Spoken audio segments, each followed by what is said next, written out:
अगर आपने मेरे चैनल को अब तक सब्सक्राइब नहीं किया है तो इस लाल बटन को दबाकर सब्सक्राइब ज़रूर करें और बगल में इस बेल बटन को ज़रूर दबाएं जिससे कि आपको आगे आने वाले सारे वीडियोस का अपडेट मिलता रहेगा। आज की जो रेसिपी मैं आप लोगों के लिए लेकर आई हूँ ये है शाम सवेरा की रेसिपी। 5 स्टार रेस्टोरेंट्स की ये बहुत ही डिमांडिंग डिश है। खाने में ये बहुत ही क्रीमी और टेस्टी है। आज की जो रेसिपी है इसे फॉलो करके एकदम परफेक्ट 5 स्टार रेस्टोरेंट वाला शाम सवेरा आप घर पे झटपट बना सकते हैं। किसी को इम्प्रेस करना हो तो बहुत ही परफेक्ट रेसिपी है। चलिए इसे बनाना शुरू करते हैं। तो सबसे पहले मैंने यहाँ पर ले लिया है 400 ग्राम के बराबर पालक। पालक एकदम नरम मैंने लिए हैं, जो छोटे छोटे पत्ते होते हैं उन्हीं को लिया है मैंने। तो यहाँ पर इनको मैं खौलते पानी में डालकर 2 मिनट के लिए ब्लांच कर लूँगी। तो इस तरह से सारे पत्तों को पानी में डालकर इनको चलाते रहें ताकि सारे पत्ते जो हैं एक समान रूप से ब्लांच हो। दूसरी तरफ एक बड़े भगोने में पानी में मैं डाल दूँगी बर्फ़ के टुकड़े। पानी को थोड़ा सा ठंडा कर लेना है। अब पालक के पत्तों को ब्लांच करने के बाद इसी ठंडे पानी में डालना है। तो इस तरह से टेम्परेचर शॉक देने से पालक के पत्तों का जो हरा रंग है वो काला नहीं पड़ेगा, इसी तरह से ये हरा बना रहेगा। तो यहाँ पर मैंने पत्तों को निकाला और फिर ठंडे पानी में डालकर इसे थोड़ी देर के लिए छोड़ दें जिससे कि ये थोड़ा ठंडा हो जाए। उसके बाद पूरे पानी को स्ट्रेन करके पत्तों को एक स्ट्रेनर में रख लूँगी जिससे कि पूरा पानी इसका निकल जाए। इन पत्तों को अब मैं ब्लेंडर में डालकर अच्छी तरीके से पीस लूँगी। इसका स्मूथ पेस्ट बना लेना है। पालक को पीस लेने के बाद इसी में मैं डाल दूँगी 1/3 कप के बराबर काजू, और काजू को भी मैं पालक के साथ ही पीस लूँगी। तो इस तरह से हमारा काजू और पालक का जो पेस्ट है वो तैयार हो जाएगा। काजू और पालक को एक साथ पीस लेने से आपको अलग से काजू का पाउडर बनाने की ज़रूरत नहीं पड़ेगी। अब चलिए हम बनाते हैं ऊपर की कवरिंग, जिसके लिए यहाँ पर मैं ले लूँगी 2 चम्मच तेल एक पैन में और डाल दूँगी 3/4 कप के बराबर बेसन, और इसे धीमी आंच पर तब तक भूनना है जब तक कि इसमें से अच्छी सी खुशबू ना आने लगे। तो यहाँ पर अच्छी तरीके से मिक्स करके लगातार चलाते हुए इसे भून लें। बेसन भुन जाए उसके बाद इसे मैं एक कटोरी में निकाल लूँगी। फिर से फ्राइंग पैन में ले लेना है 3 से 4 बड़े चम्मच तेल। इसमें डाल दूँगी 1 छोटा चम्मच जीरा। फिर इसमें डाल दूँगी 1 टेबलस्पून अदरक लहसुन का पेस्ट और 1 टेबलस्पून हरी मिर्च का पेस्ट। इनको थोड़ा सा भून लेने के बाद अब इसमें मैं डाल दूँगी कुछ सूखे मसाले जैसे कि धनिया पाउडर, हल्दी पाउडर, लाल मिर्च पाउडर और थोड़ा सा गरम मसाला, और इनको अच्छी तरीके से मिक्स करके अब यहाँ पर डाल दूँगी हल्दी पाउडर। सारे मसालों को करीब 30 सेकेंड के लिए भून लेना है। आंच को धीमा ही रखें, नहीं तो मसाले जो हैं वो जल जाएंगे। मसाले भुन जाए उसके बाद इसमें मैं डाल दूंगी पालक और काजू का पेस्ट। इसे फिर भूनना है करीब 2 से 3 मिनट के लिए धीमी आंच पर। अब इसमें मैं डाल दूंगी आमचूर पाउडर और काली मिर्च का पाउडर। इन्हें भी अच्छे से मिक्स कर लूँगी। नमक डाल देना है स्वाद अनुसार। सारी चीज़ों को मिक्स करने के बाद इसमें डालूँगी मैं बेसन। थोड़ा थोड़ा करके बेसन इसमें डालते रहें और फिर इन्हें लगातार मिक्स करते रहें। थोड़ी देर में आप देखेंगे कि बहुत ही अच्छी सी बाइंडिंग आ गई है, यानी पूरा आटे की तरह ये मिक्सचर बनके तैयार हो गया है। इसके बाद इसे मैं निकाल लूँगी, ठंडा हो जाने के लिए रख दूँगी एक प्लेट में। ध्यान रखें कि बेसन भी बहुत ज़्यादा ना हो, नहीं तो फिर इसी का फ्लेवर आएगा। यहाँ पर बेसन थोड़ा थोड़ा करके ही डालना है, और जैसे ही बाइंडिंग आ जाएगी तो अब बेसन डालना इसमें बंद कर दें। यहाँ पर जितना मैंने बेसन भून के रखा है करीब 3/4 कप, तो इतनी क्वांटिटी बराबर थी, इसीलिए सारा बेसन मैंने थोड़ा थोड़ा करके डाला है और अच्छी तरीके से मिक्स कर लिया है। आखिर में आप देखेंगे कि एकदम आटे के जैसा इसका टेक्सचर तैयार हो गया है।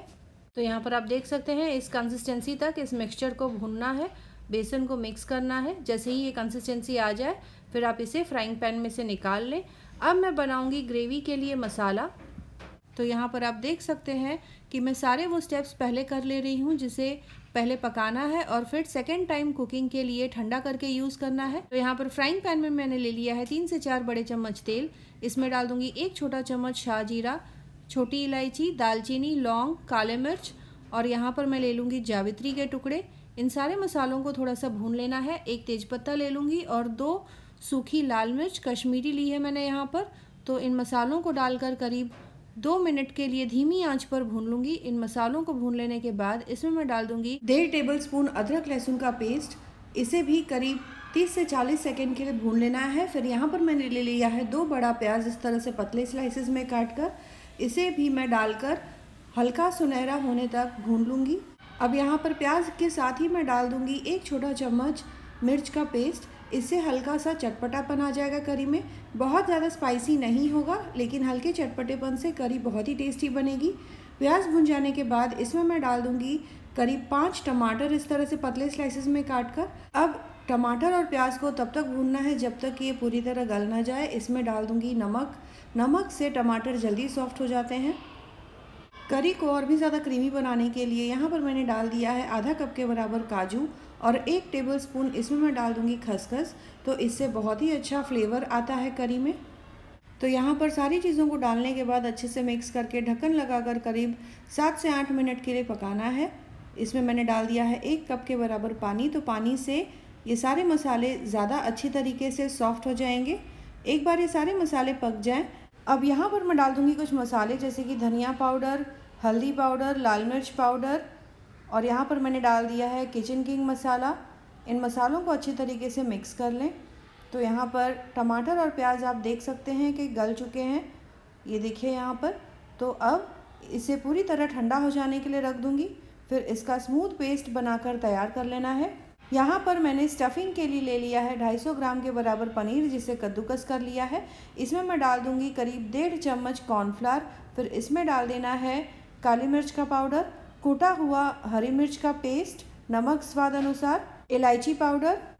इसके बाद इन सारी चीज़ों को अच्छी तरीके से मिक्स करके इसके छोटे छोटे बॉल्स बना लेने हैं। कॉर्नफ्लावर डालने से इसमें अच्छी सी बाइंडिंग आ जाएगी। पनीर के अब छोटे छोटे हिस्से इस तरह से लेकर छोटे छोटे बॉल्स बना लेने हैं। तो जितने बड़े पनीर के बॉल्स होंगे उसका करीब 1.5 गुना पालक के मिक्सचर के बॉल्स बनाने हैं।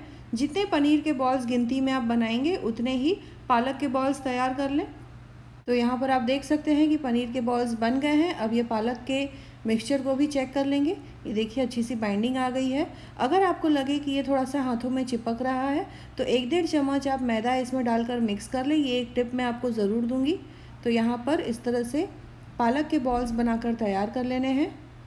अब पालक के एक एक बॉल्स को इस तरीके से लेना है, थोड़ा सा मैदे से डस्ट कर लें और फिर एक पनीर के बॉल को बीचों बीच रख के पालक के मिक्सचर को इस तरह से किनारों से एक साथ बीच में ले आएँ। पनीर के बॉल्स को अच्छी तरीके से स्टफ़ करके ऊपर से अच्छी तरीके से आप सील कर लें।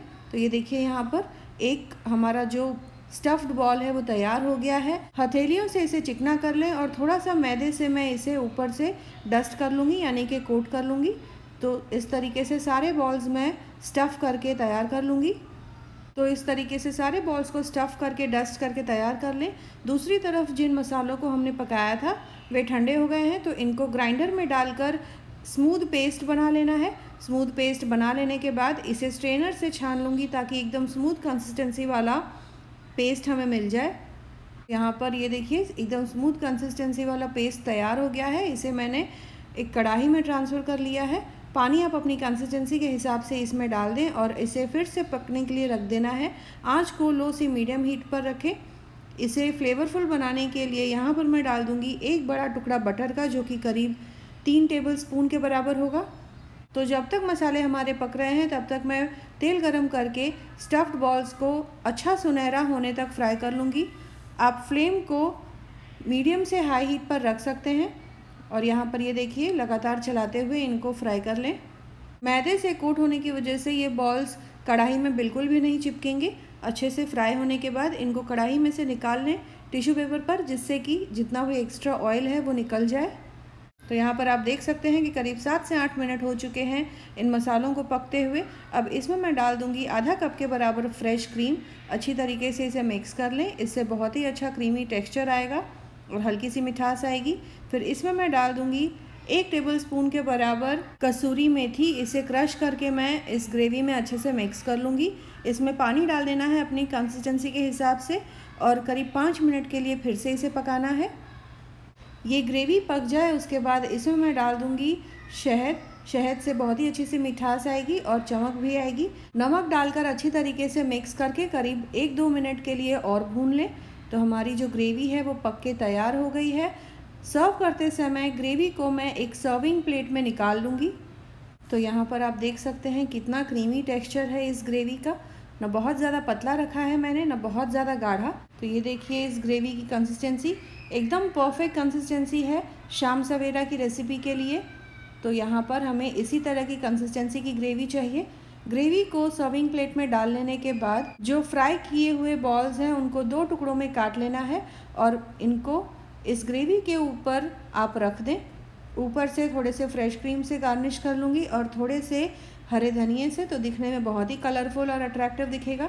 बहुत ही टेस्टी, क्रीमी और मुंह में पानी आ जाए वैसी सब्ज़ी बनी है। ये देखिए यहाँ पर। तो इस तरह से आप स्पेशल ओकेजन्स पर घर में आए मेहमानों के लिए शाम सवेरा इस तरह से ज़रूर बनाएं।